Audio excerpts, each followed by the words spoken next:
Brainfeed magazine invites schools for ET TechX from December 5th to 7th at Hightex, Hyderabad. CM Revanth Reddy తన కుటుంబ సభ్యులకి బంధువర్గానికి లబ్ధి చేకూర్చేందుకే ఆ ప్రాంతంలో ఫార్మా కారిడార్ పెట్టబోతున్నారు.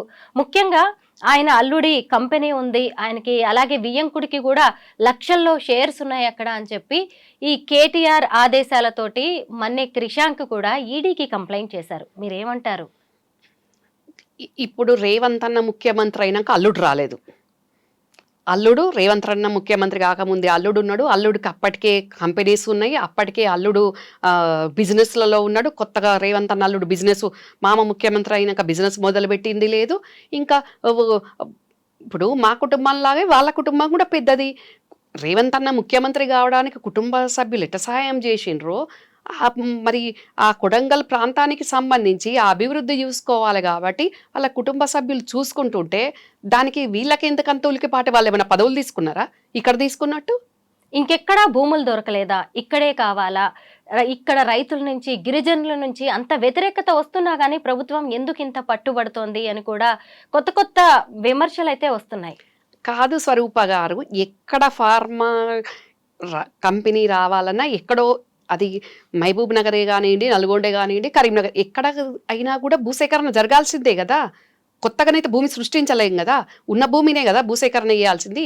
మరి మీరు ఈరోజు మహబూబ్ నగర్ ఇక్కడ లగచర్ల చేస్తే ఇట్లా మాట్లాడుతుండ్రు, మరి వేరే జిల్లాలలో చేస్తే కూడా మా ప్రభుత్వం చేసిన అప్పుడు కూడా అట్లే మాట్లాడతారు కదా.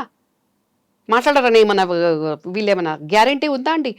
ఇప్పుడు ఏ ప్రభుత్వం ఏ పని తీసుకున్నా విమర్శిస్తూనే ఉన్నారు, ఏ పని తీసుకున్నా అరాచకాలు సృష్టిస్తూనే ఉన్నారు. మరి ప్రభుత్వం తీసుకునే పనిని మీరు కంప్లీట్ చెయ్యనప్పుడు, మీకు ఆధారాలు ఉన్నప్పుడు మీరు ప్రజల ముందుకు వెళ్ళండి. కానీ ఈ సమస్యలు ఎందుకు సృష్టిస్తున్నారు? లగచర్లతో పాటు మిగతా గ్రామాలకి ఇప్పటికి కూడా ఎవరిని వెళ్ళనివ్వట్లేదు. ఎవరైనా బంధువులు వచ్చినా కానీ ఐడి ప్రూఫ్స్ లాంటివి చూసిన తర్వాతే అలో చేస్తున్నారు. ముఖ్యంగా ఈ మధ్య కాలంలో మహిళా ట్రాన్స్జెండర్ జేఏసీ కూడా అక్కడికి వెళ్ళి నిజ నిర్ధారణ కోసం ప్రయత్నిస్తే పోలీసులు అడ్డుకున్నారు, వారి వాహనాలను వెంబడించారు. ఇక్కడ ఏదో జరుగుతుంది, అందుకే ప్రభుత్వం బయటకు రానియట్లేదు, ఎవరిని లోపలికి కూడా ఆ గ్రామాల్లోకి వెళ్ళనివ్వట్లేదు అని కొన్ని పౌర హక్కుల సంఘాలు కూడా విమర్శిస్తున్నాయి. ఒకప్పుడు మేము రేవంత్ రెడ్డిని సమర్థించిన వాళ్ళమే, ఇప్పుడు ఈయన ఎందుకు నియంతృత్వాన్ని అనుసరిస్తున్నారు, ఈయన కూడా ఎందుకు ఇలా చేస్తున్నారని వాళ్లే ప్రశ్నిస్తున్నారు. అక్కడ నియంతృత్వం ఏముందండి? ఇప్పుడు కొన్ని అరాచక శక్తులు, ఒక పార్టీ ప్రోద్భవిస్తే కొన్ని అరాచక శక్తులు అక్కడ అలజడులు సృష్టిస్తుంది కాబట్టి, మరి ఆల్రెడీ అలజడి జరిగింది కాబట్టి దాన్ని దృష్టిలో ఉంచుకొని ఇంకా ముందు ప్రజలకు ఇబ్బంది కావద్దు అనే విధంగా అక్కడ తగిన చర్యలు తీసుకుంటున్నారు. అక్కడ పోలీస్ ప్రొటెక్షన్ కానివ్వండి, ఏది కానివ్వండి, ఏదైనా కూడా. ఇప్పుడు మీ ఆఫీసే ఉందండి, మీరు నన్ను ఇంటర్వ్యూకి రమ్మంటే నేను వచ్చాను, సడన్గా ఎవరు పడితే వాళ్ళనైతే మీ ఆఫీస్లోకి అలౌ చేయలేరు కదా సడన్గా. అట్లాగే దేనికైనా ఒక పద్ధతి ఉంటుంది కదండి. అట్లాగే అక్కడ కూడా మన జరిగిన దాన్ని అలజడిని దృష్టిలో పెట్టుకొని ఐడి ప్రూఫ్ చూస్తున్నారు.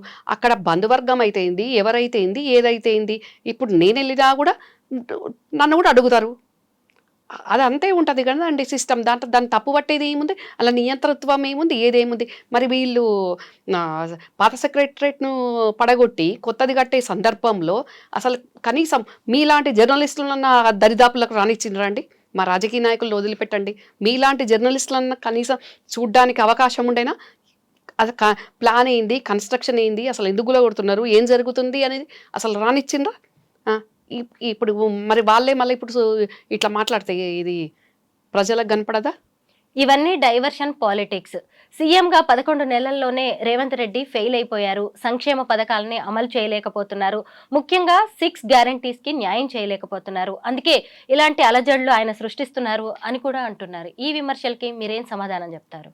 ఎవరు అలజడులు సృష్టిస్తున్నారు? మా ప్రభుత్వం, కాంగ్రెస్ ప్రభుత్వాన్ని ఎవరి ప్రభుత్వాన్ని మన చేయమైనా నరుక్కుంటామా అండి? ఎవరి ప్రభుత్వాన్ని వాళ్ళు అలజడులు సృష్టించుకుంటారా?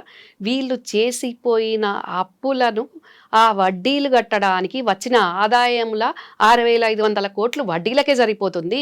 మిగతాది సంక్షేమ పథకాల కోసము, ఈ ఎంప్లాయీస్ శాలరీస్ కోసము, వాటి కోసము రూపాయి పొదుపుగా తూసుకుంటా ప్రభుత్వం ఖర్చు చేయాల్సి వస్తుంది. మిగులు రాష్ట్రాన్ని లక్షల కోట్ల అప్పుల రాష్ట్రం చేసిపోయి ప్రజలకేమో అది కనిపిస్తలేదు. ఎంతసేపు మళ్ళీ ఇప్పుడు ప్రజలకు వీళ్ళ అవినీతి బయటకు వచ్చే సందర్భంలో మళ్ళీ ఇది అది అనుకుంటూ వాళ్ళ అలజడులు సృష్టించుకుంటూ స్థిరపరచుకుంటూ మళ్ళీ మాకు మేము అని అంటే ఇంకా ఏం మాట్లాడతామండి. ప్రభుత్వం మీద, కాంగ్రెస్ ప్రభుత్వం మీద కేటీఆర్ ఒక ఫైటర్ లా పనిచేస్తున్నారు, అందుకే ఆయన మీద ఏదో ఒక కేసు వేసి ఆయన్ని అరెస్ట్ చేయాలని కూడా ప్రయత్నిస్తున్నారు అంటున్నారు. కాంగ్రెస్ ప్రభుత్వం మీద వస్తున్న ఇంత పెద్ద విమర్శలకు మీరు ఏం సమాధానం చెప్తారు? కాంగ్రెస్ మీద అసలు విమర్శ ఏడుందండి. వీళ్ళు ఏదో ఒక రకంగా ఇంకా 4 ఏళ్ల వరకు ఎన్నికలు లేవు. వాళ్ళకు సైలెంట్‌గా ఉండి వాళ్ళ పార్టీని ఏంటి స్ట్రెంథన్ చేసుకొని వాళ్ళ పార్టీలో ఉన్న నాయకులను కాపాడుకోలేక అవస్థలు పడుకుంటూ ఎప్పుడెవరు గెట్లు దాటుతారో ఎప్పుడు ఎవరు బయటకు వస్తారో తెలియని పరిస్థితి వాళ్ళకుంది. చిన్న నాయకుడి నుంచి పెద్ద నాయకుడి వరకు. మరి అట్లా పోకుండా ఉండడానికి వాళ్ళను కాపాడుకోలేక సతమతం అవ్వుకుంటూ ఈరోజు ఏదో ఒక దాని మీద మాట్లాడుకుంటూ మరి నేను అడుగుతాను, జైలు నుంచి వచ్చిన కవితే ఎందుకు మాట్లాడలే, బయట ఉన్న కేటీఆరే ఎందుకు మాట్లాడాలి? ఇంకా నాయకులు లేరా వాళ్ళ దగ్గర మాట్లాడడానికి? సబితా ఇంద్రారెడ్డి గారి కంటే పెద్ద నాయకులా వీళ్ళు? మరి ఆవిడెందుకు మాట్లాడతారు?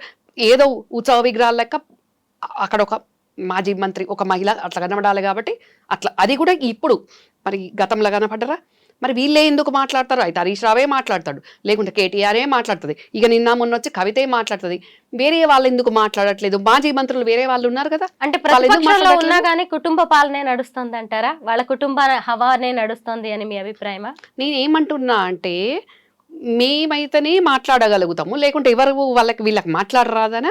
వీళ్ళు గతంలో తెలుగుదేశంలో మంత్రులు చేసిన వాళ్ళు ఉన్నారు, కాంగ్రెస్లో మంత్రులు చేసిన వాళ్ళు ఉన్నారు, ఫ్రెష్గా వీళ్ళు మంత్రులు చేసిన వాళ్ళు ఉన్నారు. వాళ్ళందరికీ మాట్లాడరాదా?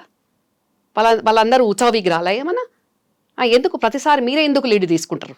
వాళ్ళని మాట్లాడనీయండి. మీరు పార్టీలో ఉన్నారు కదా, మీరు దగ్గర నుంచి చూసారు, ఎలా ఉంటుంది వాళ్ళ స్ట్రాటజీ?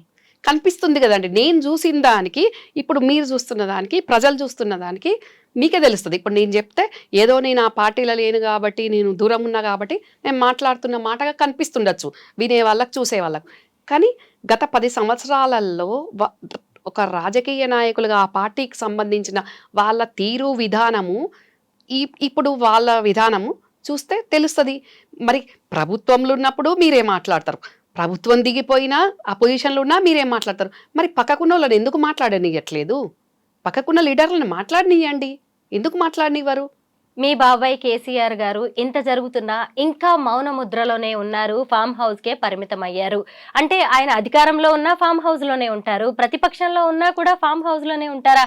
ప్రత్యేకంగా ఏదైనా స్ట్రాటజీ ఉందా? పక్కా స్కెచ్ ఏమన్నా వేస్తున్నారా కేసీఆర్ గారు అక్కడ ఫామ్ హౌస్లో ఉండి?